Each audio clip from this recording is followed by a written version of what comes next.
record to this. Okay. Well, can I ask everyone who, when they aren't speaking, to mute and ask you if you'd like to speak? The whole idea of this was to have it more interactive, and then we were able to do in the workshop we did during our live stream.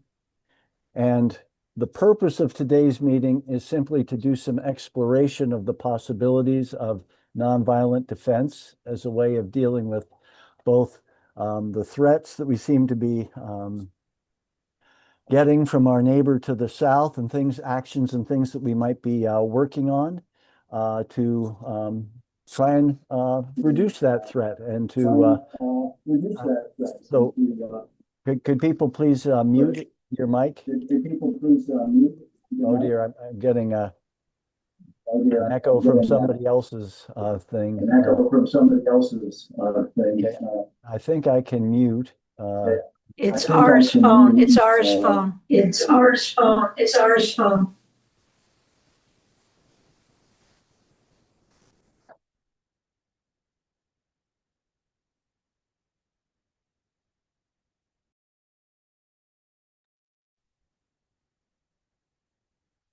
I think you muted yourself, Tony. I think you muted yourself, Tony. There we go. I did. There we go. I did. And everything is repeating. Yeah. Okay. Everything is repeating. Yeah, I think now have we got it so it isn't? I've tried to mute everybody. Okay. When you need to unmute yourself or use the reaction button at the bottom to raise your hand. So the purpose of this gathering was just to talk about the potential for nonviolent defense, to share resources for people to do that. And so first, for those who have experience with nonviolent defense, I'm hoping to give you an opportunity to share your experience, share your ideas. I've also got some materials that I've gathered, which I will put in the chat. But of course, we are in very strange times when our supposed neighbor to the south is being led by somebody who seems to be a sociopath and quite willing to use military force that the U.S. has a great deal of to force their will upon other nations, as well as use it against their own society. And, I've lived my entire life under the threat of mutually assured destruction, as many of you, well, unless you're a lot older than I am, most of you have. And what an insane way to organize a society. And even worse, what a sane way to remove resources from productive use in society and put it to basically global suicide. So, is there a better way? Yes, I believe a nonviolent approach is appropriate, but that it has to be thought through and organized. And what I wanted to share in terms of thinking about this is, what can we do now? I mean, people are at times feeling despair. People are at times feeling hopeless. And what we need to be thinking through is, how do we build community that can resist both aggression and violence that is from abroad, from across our borders, but also how can we resist the growth of fascism and violence within our own societies? And it seems to me that the leadership campaign of the NDP offers us a real opportunity to think about, how can we do that using our riding associations? How can we do it in ways that build community at the grassroots level? Our campaign's talking about from the ground up. And so what can we do? And there are a whole range of things that we can, I think, be thinking of doing. one of the things listed in social defense is the idea of if an enemy comes in, how do you fraternize with them? How do you communicate with them? How do you help them take a different strategy and perhaps defect from the role that they're being asked to play by their government? And seems to me that one of the things we can do is try and fraternize with our neighbors, our family, our friends across the border now, so that we start building connections. And I know I experimented with that initiative last night by going through my personal contact list and emailing the 45 people that I know who live in the United States and share with them the contact or the resources that I was starting to accumulate on nonviolent defense or social defense. And so far, I've heard back from people who appreciated it, and one person who felt I was talking down to them because they were already concerned and taking action, but also sent me a bunch of resources they're working on. So reaching out, and there are a bunch of other things that are there that we can work with.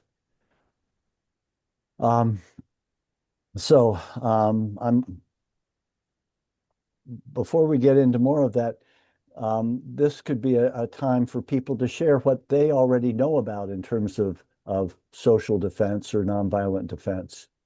And raise your hand if you'd like to share things you've been involved in or that you're doing. There are also some workshops coming up that I'll be listing. So I see Nancy and I see Isaiah and I see Jan. So Nancy, let me start with you. If you're already unmuted, so go for it. Tell us what you're aware of and are doing. Well, I am working with the Quakers, including the Canadian Friends Service Committee, and I'm a member of Toronto Monthly Meeting. They have very good training sessions for nonviolent resistance, and they are expert at it. So if you are in or near any Quaker community, I would look into something like that, some of their literature. They know a great deal about how to do this. Look at Thank you. Great. the cat keeps rubbing her head. Thanks. He does this every time I'm on Zoom.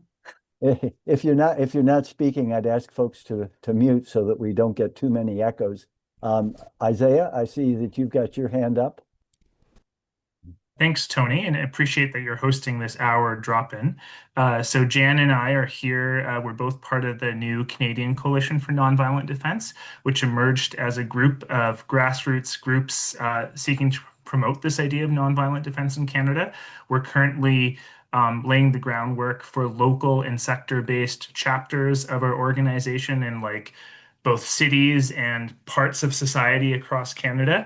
So we have a website there. We have Instagram. We are about to set up an email list. So our whole mandate as an organization is to help actually do the on-the-ground training and preparation if anyone's interested in connecting. I have to actually leave to go back to work at 4:30, but there's a couple other coalition members here.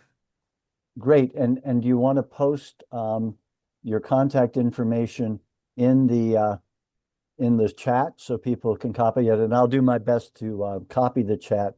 And if people email me at tonymcquail@gmail.com, I'll use my personal email to collect emails so that we can start a link and I can send out the information from the chat, the link to the recording of this, so that if you want to share it with others, you'll be able to do that.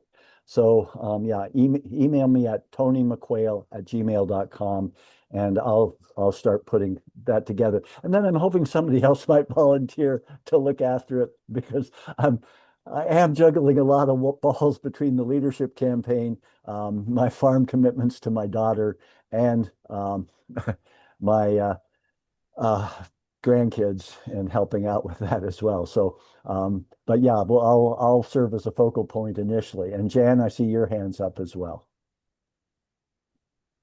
Hi. Yeah, thank you for hosting this. And like other people have said, I don't have really nonviolent defense experience, although could say that one time I was living in a community where um, the pro-development people had aligned themselves with someone who was actually a bully.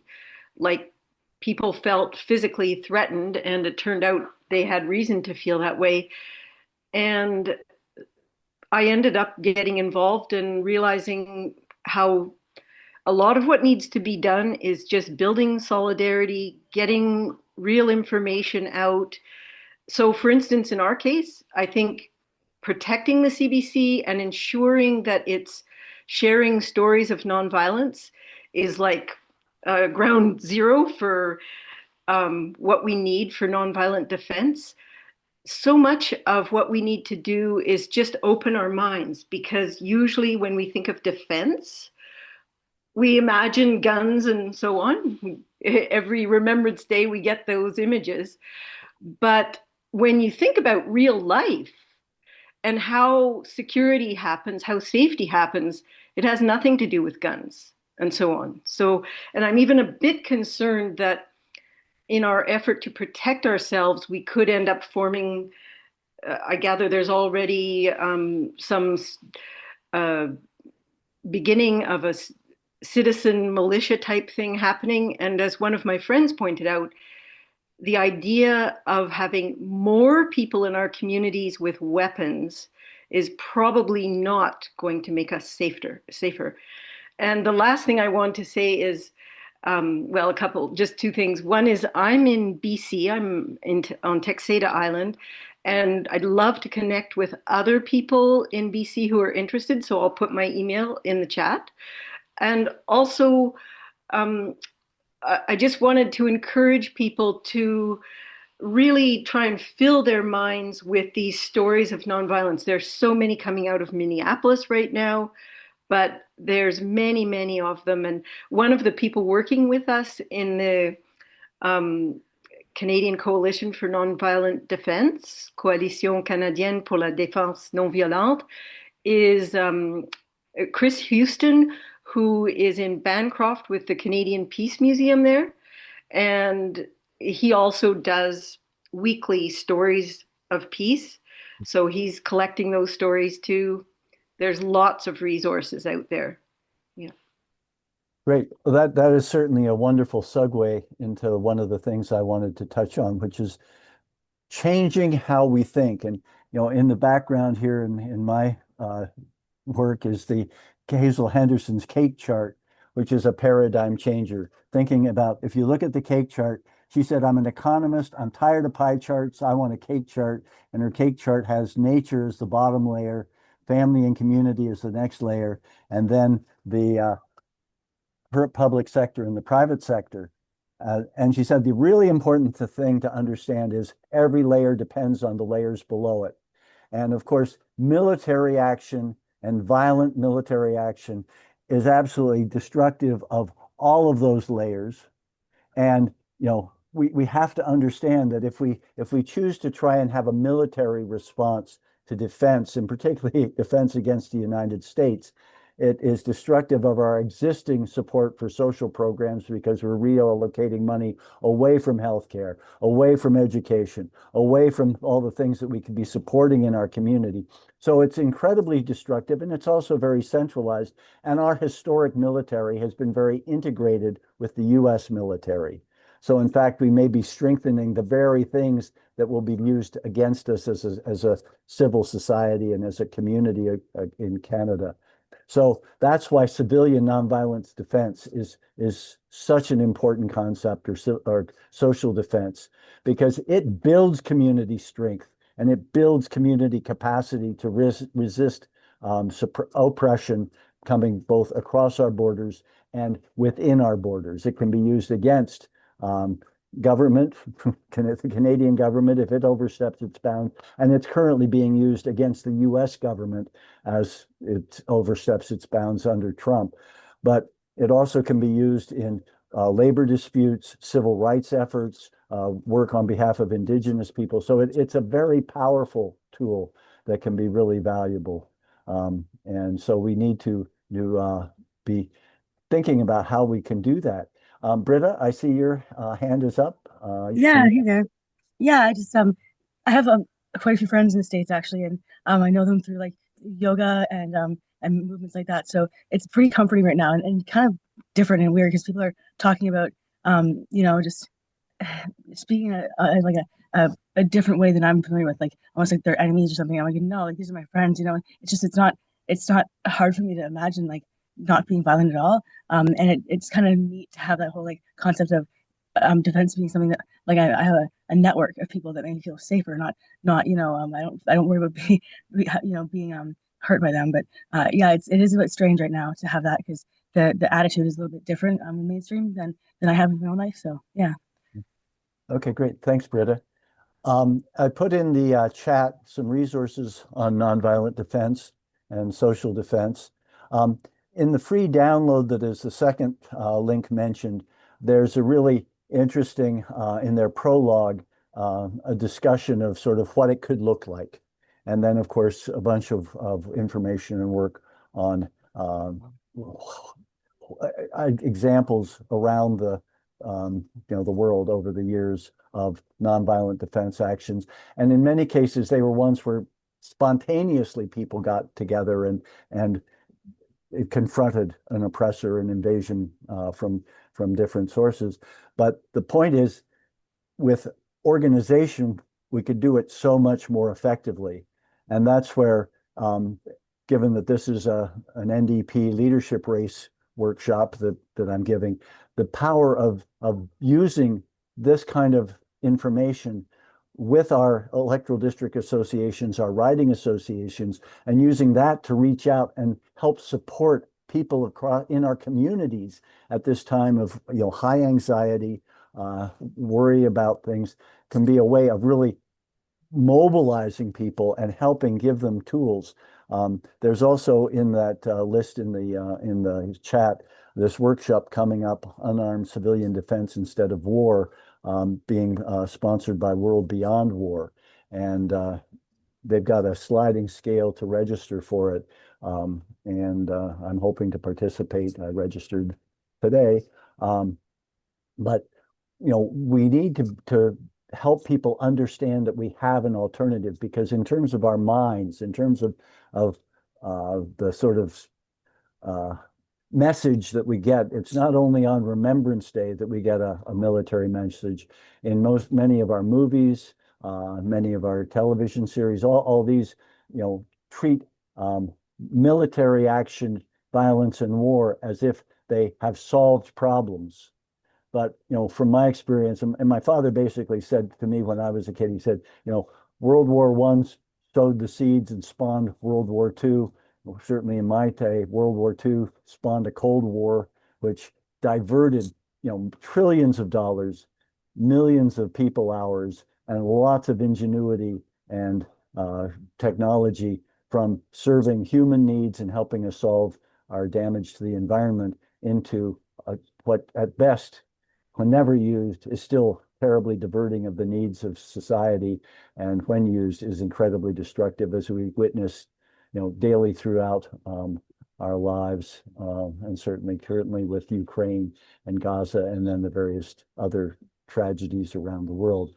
So the need to imagine it differently, and that's where the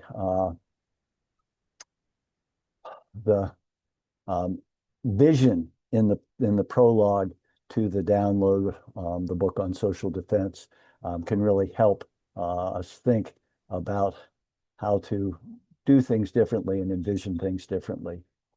So with that in mind, what are some of the techniques of nonviolent defense? And that's where, again, the resources that are listed there, the Science for Peace, Defending Canada, the Power of Nonviolent Defense, and Social Defense, can both give us a great deal of ideas. But there are things like strikes, gathering in front of defenders. But the other thing is also the idea of fraternization, engaging people. And that's where, if we all reach out to the people that we know in the US and share with them resources, share with them our concerns, we're in a position to start building bridges and certainly I know some of the people in the U.S. that I wrote to, send an email to yesterday. I sent them the links to the social defense book and things like that. And they appreciate hearing that we want to support them if they're feeling in a struggle with their government, and also certainly I'm also now going to reach out to those people again and say, can you share a message with your lists, your contacts, saying, and basically what I said is, we are not your enemy. We are not hostile. If your president says Canada is a hostile country, we are not. We are your neighbors. We are your friends. In many cases, we may be your family across the border.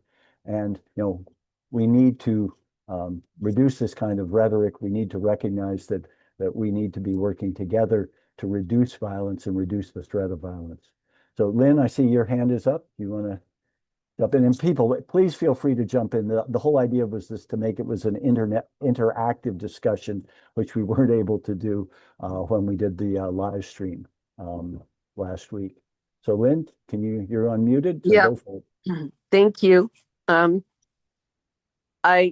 I wanted to say that I think I've been following the situation in Minneapolis, and it's quite amazing what the organizing that's happening there and the fighting back that's happening there to the occupation of their city by ICE. And a lot of the work in organizing the pushback in the United States is being done or coordinated by Indivisible, that organization Indivisible.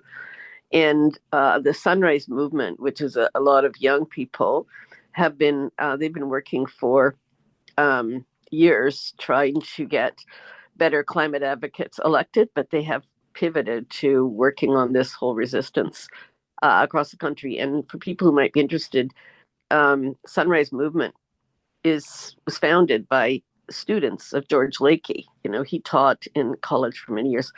George is in his 80s now, and there's a film out about his life called Citizen George, which is really worth watching. And his decades of work, and he's taught in these colleges, and these young people have taken up those many of those ideas. And one of the examples of very effective work in Minneapolis right now in terms of trying to drive ICE out is the hotel. They're going to the hotels where they're staying all night and not letting them get a good sleep. And they're campaigning to get the hotels to refuse the bookings, which they can do. So they're trying to get refusal of service at restaurants, hotel stays, the car enterprise they rent from, and so forth. And there's some really good videos, which I don't think that I can drop into chat right now, but there's some excellent articles that come out. The one video most recently I thought was really good was all about economic tools that you remember that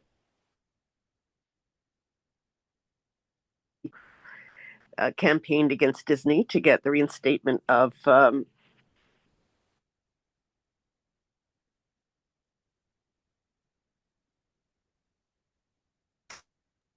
Jimmy Kimmel. Yeah, you're breaking up, Lynn, but we got Jimmy Kimmel as the I'm not his person. name right now, but police slash. Lynn, maybe turn off your camera. Turn off your camera because you keep breaking up. Try turning off your camera. Okay. I don't know if I can. All right. Okay, I did. Is that any Okay. better? Yeah. I'm going to just at the move to moment. Can you hear me now? Yes, we can hear you now. You're coming through better Okay. now. Okay, so what I was going to say is that there's a video of which I wish I could find the link for right now, but that is about the economic pressure tactics and how effective those are in terms of pressuring the corporations, because the corporations are behind this administration in the U.S. and they can be pressured to change their tune when they drop a certain percentage in the stock market or in their their sales. So there's an economic boycott day coming up on this Friday, which they're trying to spread across the country. And rallies again on Saturday. So I think the US, some of these groups in the US are really showing us what can be possible. And I'll look for that link and I'll put it in the chat if I can find it. Thank you. Okay, great. Thanks, Lynn. And again, I'll put my email in the chat. So again, if people want to send your email or send resources to that email, I'll do my best to share it until somebody else comes up who wants to coordinate this a little more, because I can only do so much. But it's just so wonderful to see so many people on the call. And my thought is, if as NDP riding associations that we help get this going forward, we can build connections with like-minded people. And that the other thing I'd like to mention, just so that I don't forget, is that Charlie Angus has been doing quite a bit on resistance, but he seems to have got thinking that elbows up can be a Canadian militarily defense approach. And I have been trying to encourage him to think about nonviolent action as a way of doing that, because you can fraternize with people if you don't start shooting at them, but and we're certainly not going to be able to fraternize with a military that's very keen on using drones. We're not going to be able to talk to drones very effectively. So if anybody has connections to Charlie Angus, encourage him to take a look at the possibilities for nonviolent defense, because from my perspective, the U.S. spends more than the next 7 biggest military spenders. They've been engaging in foreign wars for a long time. Venezuela is not something new. It's just more blatant than usual. And reaching out to him and having that coming to him from more than a few directions would be really valuable. I saw Isaiah's hand up, and then I see Jan and Jane. So Isaiah, did you want to join in? Yeah, I'll just say very briefly in terms of resources. I posted the Gene Sharp essay, Making the Abolition of War a Realistic Goal from 1980. It's like 20 pages, really excellent read. The Swarthmore Nonviolent Database is an excellent encyclopedia of nonviolent case studies. It's also in the chat. And then stay tuned. There's several peace organizations that are planning a reading group, likely of Why Civil Resistance Works. If people saw Colbert, Maria Stevens was on last Thursday. So it's a 15-year-old book, but it's a very good book. So stay tuned. That's coming up. Okay, Jan, then Jane, and then Sharon. So Isaiah, when you said you posted that, you mean on the nonviolentdefense.ca website, right? Yes, and it's also in the chat. Oh, okay, good. So 2 things. Well, one, I was just going to say, Tony, maybe you're having some effect because our group has been in touch with Charlie Angus, and he very recently, the title is something like "What Now?" posted something explaining why it would really be counterproductive for the state of Minnesota to bring out their forces to protect people from ICE, because probably what Trump wants is forces shooting against each other. So then he has a pretext to install martial law or whatever. And so it was very well explained. I sent it to someone in the US who appreciated it. But I also just wanted to ask you, so one thing I find really a shame about leadership contests is the idea that there's like one person. So what is the prospect, do you think, within the NDP of there being real consultation amongst different people, including yourself?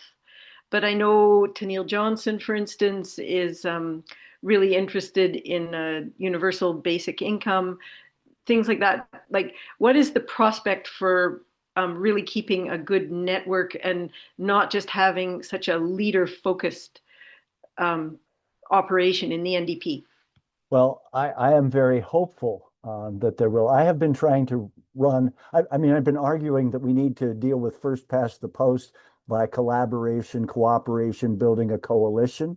And I have been trying to run my leadership campaign as a way to encourage cooperation and collaboration between the leadership candidates.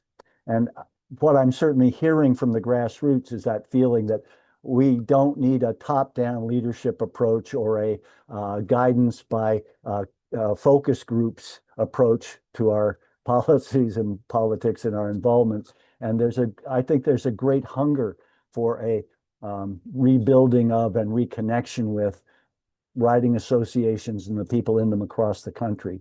So I certainly have been talking about the importance of coming out of this campaign, not with hurt egos and factions and a splitting, but a recognition that while we may be running in a leadership race where only one person can be the person who gets the most votes on fortunately, a preferential or a ballot that we can vote for all the candidates on the ballot, but that we need to come out of it recognizing, well, there's this sort of competition. We're all on the same team. And I've been arguing, and promoting that. And so far, it's been pretty congenial in terms of, and when we hear each other at the leadership debates and discussion, there's a lot of shared support. So if the membership works together on that, we will, I think, come out of it with a very different approach to how we should be doing politics, and that it needs to be very well embedded in local communities and deeply rooted as a political movement, not just a political party that's focused on trying to win seats and political power. My belief is you work with people, you work for the things you believe in, and if you work with people, you can build toward that political power. But if your focus is on power, you aren't going to get there. And again, that's why civilian defense or social defense or nonviolent defense is based first on building those connections and understanding how they work together. Sharon, I see your hand up, and then Brooke. Yeah, well, I'm glad you said what you just said, because I've been quite concerned. I would find it easier to be promoting the nonviolent approach in neighborhood groups if I weren't partisan, and I say that with respect to NDP versus liberal versus conservative. So I feel that the advantage that I would have is speaking directly to the issue, which I think is shared by many people who would not vote NDP. And so I feel very strongly that I need to have some sense of, is that consistent with what this group is interested in doing? And if so, to what extent will I find the materials helpful in this respect? Well, Thank you. I think the materials that are being that I've put in certainly are definitely universal or nonpartisan. This is, if Trump goes crazy, and he's already crazy in my opinion, but we're going to all be in the same boat. So the important thing is, how do we work together on this? And what I keep telling people is, when I'm stuck in a snowbank on the side of our side road, doesn't matter what the politics of the person driving by, and it doesn't matter what my politics are. We help each other. I help somebody else dig out whatever their politics. So we know about community. It's that we get there are values to other people in terms of dividing us. Brooke, you're on. Oh, hi. Sorry, I can't find my camera to turn my camera on. Can you hear me? We can hear you loud and clear. Oh, okay. What I feel we need is obviously some way to persuade people that nonviolence is important. But I think I think a list of really practical things. I'm a very practical person. And I'm sort of thinking of the kinds of things that when I was brought up in England, I used to hear about that people used to do during the war. I also squatted for 2 years in in a street in London where there was a whole street of us, and we had certain things that we would do if we saw somebody with a business suit coming in, which often meant that there was some kind of problem happening. I mean, I'm thinking things like signs up in every pub, loose lips, sink ships. Tell people that it's really important to be not to sort of rat out people basically, or speak out, about if you're in obviously an occupied space we're talking about, but I'm thinking I guess if we're talking about civil defense, we are talking about some kind of occupation, that kind of thing, to sort of tell people to be confidential, to be careful who they speak with. With things like, the really great idea in Minnesota of having making a noise outside hotel rooms where the ICE people were staying, those kind of things, having whistles, building up like street by street community groups so that everyone has a way to communicate with each other. And I think a list of practical non-violent things that you can do might persuade people away from violence too. So, I mean, things like sabotage and at all kinds of levels, whether it's paperwork or whether it's machinery or, all kinds of things of that kind, that people, couldn't do. And I think that really we need to start doing something like, I know the government need to start talking about at least some of those things, at least. Non-violence anyway, how it's important to stay non-violent and so on. So anyway, that's what I have to say. Great. Well, thank you very much. And I think that my hope is that we can start pulling together a way to do that. I see somebody in the waiting room. How do I get them in now? There's not letting me do that. Okay. Let me see. I just did it. Yeah, thank you. I was busy Nancy. doing something on the other side of the page.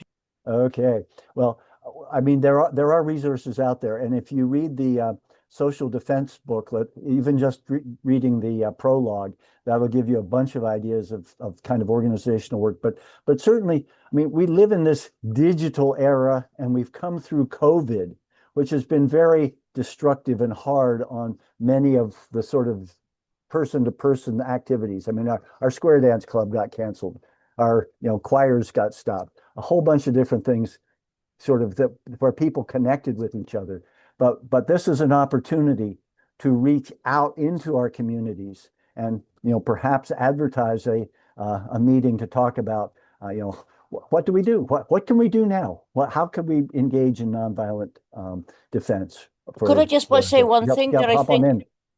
I think it's possible that internet could easily be turned off at some point, right? I mean, Yeah. we might actually be relying on each other, not the internet. Yeah.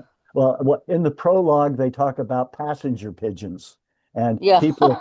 people sharing little jump drives and then multiplying the information on it and sharing and passing information, because you're quite right. Oppressive governments or invaders could very well try and shut down the kind of communication that we've become so reliant on. Yeah. And so, Yeah. but that's why developing those people-to-people networks, and maybe asking if your local Rotary Club or your Lions Club or those people would like a little conversation or a presentation on social defense as we look at threats to the South. Let's not just talk about boycotting bourbon and not going to Florida. Let's think about how do we deal with this stuff? But showing leadership, sharing these ideas. But read the prologue in social defense, because it gives you some idea of what we could be thinking about and organizing, and then it offers a whole lot of ways. Oh, you got your camera on, Brooke. Good. But those are the things that we can be doing to build community. Barbara Gordon, I see your mic is off. Did you want to share something? No, thanks. Okay, well then I'll mute you just in case there's background noise. But these are you know, we have to get creative, we have to get imaginative. But think of what's going on in your community. Are there places where people move? Because that's the other thing, is it's all well and good to try and organize a meeting and invite people to it. But if there are already meetings going on, or there are already groups that might be interested, maybe your local nature club. These are people who care about the environment. They care about their community. They're trying to protect it. This is a way that we may need to be thinking about protecting things. So think about possible allied groups, possible organizations to connect with, so that we reach out and connect with people, and maybe reading groups that are get together and read stuff on social defense or nonviolent defense, and then start thinking about what we could do locally. And there's the point in the chat about start stockpiling essential materials now, update your medical supplies, and the idea that decentralized action, at the community level, at the local level, that isn't dependent on instructions coming down from above. Well, maybe that's the way we need to start reorganizing the NDP, but it's also certainly a way that makes it much harder for a central government that's trying to oppress its people, or an invader that's trying to control a people, to be in control, because it is dispersed, it is decentralized. And there are many different kinds of actions that people take.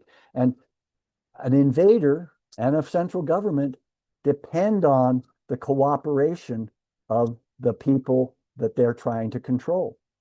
And that's where various forms of not just civil disobedience, where you get out in front of the tank, or you stand in the street and make it harder for the troops to march through, but where you misfile some orders, or you send the train in the wrong direction when you are adjusting the switching it on the tracks, or you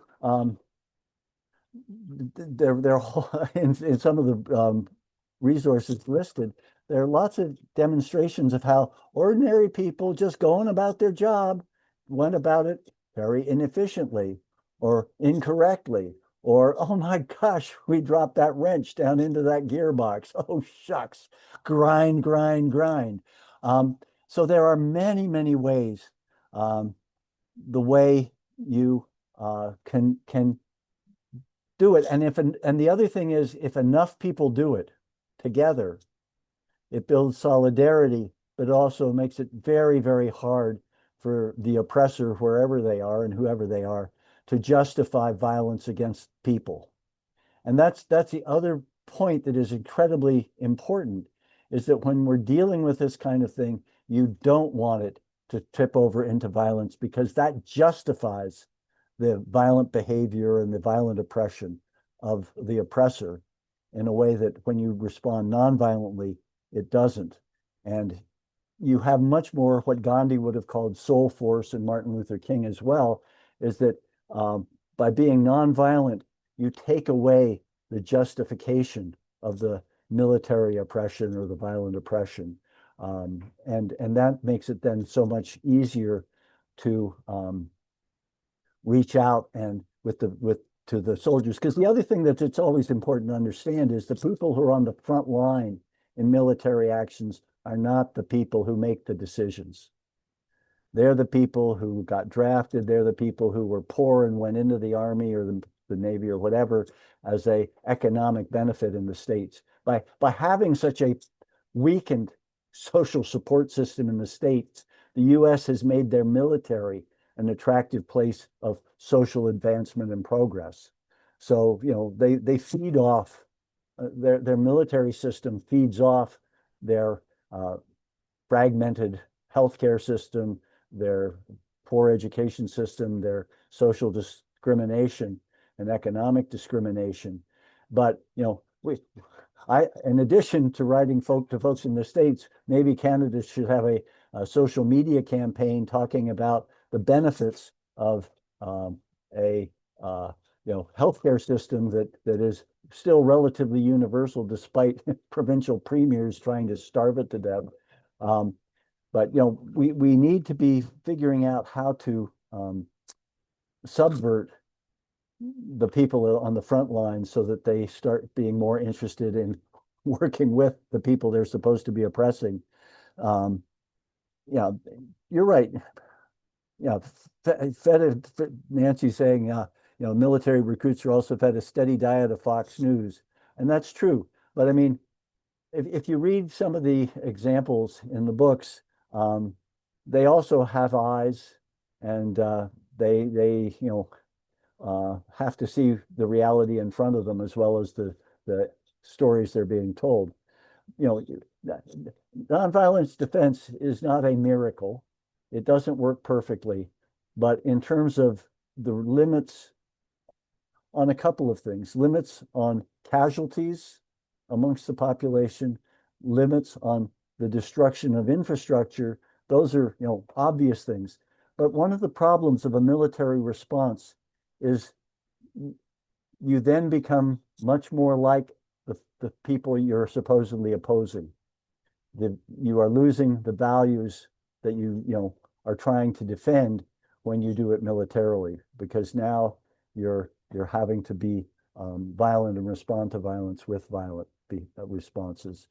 So, but are there others who'd like to weigh in here and share either from their experience or from things they're aware of? I know that several of the people involved in that have had to sign off, but one of the things, has anybody been feeling sort of hopeless and despair as you look at the world that we're in at the moment? Okay, hands up, Sharon. Yeah, okay. Well, one of the huge values of today for me is seeing that there were at least 44 people who came out for this, and the possibility of connecting with other people, working together for the things we value, to protect the things we love, is such for me, a powerful source of hope. And that working together is what makes so many things possible. We need to dream so much larger than our news media would tell us it's possible. And figuring out how to, talk to talk to our neighbors across the world and support them. That's the other thing we can be doing as Canadians, is to say, to the folks in Minneapolis, to our contacts in the States, if you need our support in some ways, how can we support you? How can we give you encouragement? How can we reach out? And Claire, I see you've raised your hand. Come on in, unmute, and come on in. You're still muted, Claire. I don't know,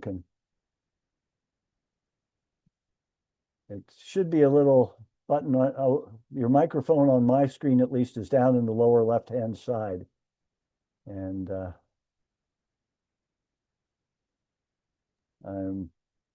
Tony, you could unmute her. yeah, I have asked to unmute, but I don't see where I can unmute her. But yeah. Where is the speaker? There should be a little microphone down in the lower left hand. No, I mean, who is it? I pinned you. It's Claire Adamson. Claire Adamson from Montreal. Okay. I've got to try and find her. I've got to unpin you. Okay, I see it here. Claire Adamson from Montreal. Yeah. Because maybe I have the control. Okay. There, we did it. Oh, good. Sorry. Okay. Good. Sorry about that. You're on. In Montreal with the Resource for Nonviolence, and we're getting down to the fact that it starts at the very beginning. I think we have to work with the Democratic Party in the States and get some of the people that are reasonable with ideas and work with them right from the beginning, rather than coming up at the end and saying, "Oh my, everything is falling apart." I think we have to start from the beginning. Have more care for mental patients and things like that, even in Canada. Great, thanks, Claire. And Nancy just put American Citizens Abroad is largely Republican, but there's a Democrats Abroad chapter in Toronto. And so, Googling those sorts of things, Googling veterans, against war. Claire, have you put your hand up again, or are you wanting to say something else? No. Okay. Well, I'll mute you then, but you'll hopefully be able to unmute if you need to. And if you can lower your hand in the reaction area on the bottom there. Britta, I see your hands up. Yeah, just a question because my friends in the States and stuff, like, if anyone wants to win. So I would think that it'd be probably like safer for me to, if I was going to share resources with them, maybe to like email it rather than go on a Facebook group or something, like just, as things get a little more tight or get a little more like, if anyone has any advice for like how to help my friends in the States, like how to contact them, like they're all like, they either don't vote or they vote Democrat, like they're not, yeah. So if you want to help me at all, like tell me what to say to them or how to make it safer for them to communicate with them. Yeah. Well, what I'll do is after the call tonight, I'll go through the emails and I will share the letter that I sent to my friends, and there are other resources we can put in if you want, but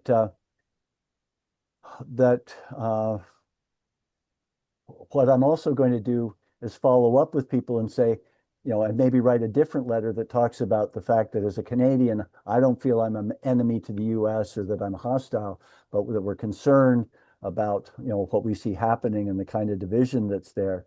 And then, ask them to share that with their contacts, so that, that our indication of concern and support can actually get spread more broadly than just to the people that we know in the States. But reaching out in ways that say, hey, your president is talking in ways that cause us a lot of concern because we don't see ourselves as your enemies. We've been your neighbors, your friend, and try and, get that communication going and start, in a sense, fraternizing with the non-enemy well ahead of time. And, maybe there'll be people who know people who are in the US military who can share that with them. Jan, I see your hand is up. I was just going to suggest as well that we support efforts to get Canadian companies out of supporting ICE in any way. And I put a list of some in the chat. Maybe of particular concern is there's a company in Ontario, I gather, that's building armored vehicles for ICE. And we could write to Anita Anand, Foreign Affairs Minister, about that and copy the foreign affairs critics of the other parties. And there's some wonderful groups in the US that we can link up with. Waging Peace, Waging Nonviolence is one that comes to mind. And there's an author activist, Dynamo, who does a weekly collection of nonviolence news that's free. But, you're encouraged to donate, and I certainly do, named Rivera Sun. And she has wonderful books for young people as well as for adults that just help, get people excited about the prospects of nonviolence. These are mainly novels, but also workbooks. And she also does workshops like with World Beyond War and so on. So, yeah, if we connect with like-minded people and support them as best we can, and at the same time try and stop any in any way, like actually in BC, it's really sad, this push to develop LNG, fracked gas. The investors in it are, like, amongst them, one of them is amongst Trump's top 10 donors. We should not be using our natural resources to support that government in any way. Great. Thanks, Jan. Okay, there are also notes about Rob Reich has a list of organizations in Minneapolis that could use some cash. So, we need to be figuring out how to support things. And also there's a note about Rachel Gilmore. So yeah, we need to be figuring out how to build now before things get any worse, how to support folks in the States. And, you know, this is what we can be doing. And that's to me what is so important, is that if we can be doing stuff and we start to do stuff, we start to deal with the despair and the hopelessness, or even the anger that we may be feeling at what we're seeing in the news. And there's Lynn Adamson's put a note in that there's a Greenpeace petition on the armored vehicles, and i.e. not selling them to ICE. And we've also been calling for an arms embargo on the U.S., period, both because of their continuing flow through to Israel, but also because if they're going to be talking about invading us, why would we be selling them any resources that might come back to Canada? So, you know, those are the kind of things we need to be working on. Friends, I have one announcement that my campaign manager has asked me to do, so I'll take one or two more comments. Jane, do you want to, you've got your hand up? Yeah, you're Well, unmuted. it's just Go going to say we can all call our MPs and talk about sale of arms. Yep. And writing a letter or showing up in their constituency office, always a good idea. Right, you are. And Lynn, I see your hands up. Tony, I don't know if you've done this. I don't think so. I had to step out for a sec, but today's the last day to contribute to your campaign, right? To help you No. get. No, Are you? it's the last day to sign up as a member of the NDP and be able to vote in March in the election. Yeah. You can keep donating after today, and we'll need you to. And this is a great segue into what my campaign manager asked me to mention at the end of the session, and that is our campaign. All five of the campaigns, I believe, have met the need to give the party $100,000 by raising $133,000 in donation, having them take 25% off the top, send you the money to send back to them. We are going to be able to send them $100,000 before midnight. Well, we'll have raised that money by midnight tonight. They won't send it to us by tonight, so we'll eventually send it back to them in the next week. So it means that, yes, I can be on the ballot. I will be on the ballot. Okay, great. In March. But we do need donations to continue raising money so that we can pay the expenses that we haven't paid any of to date, so that we can pay the expenses that will be coming up to go to Vancouver and then go to Winnipeg.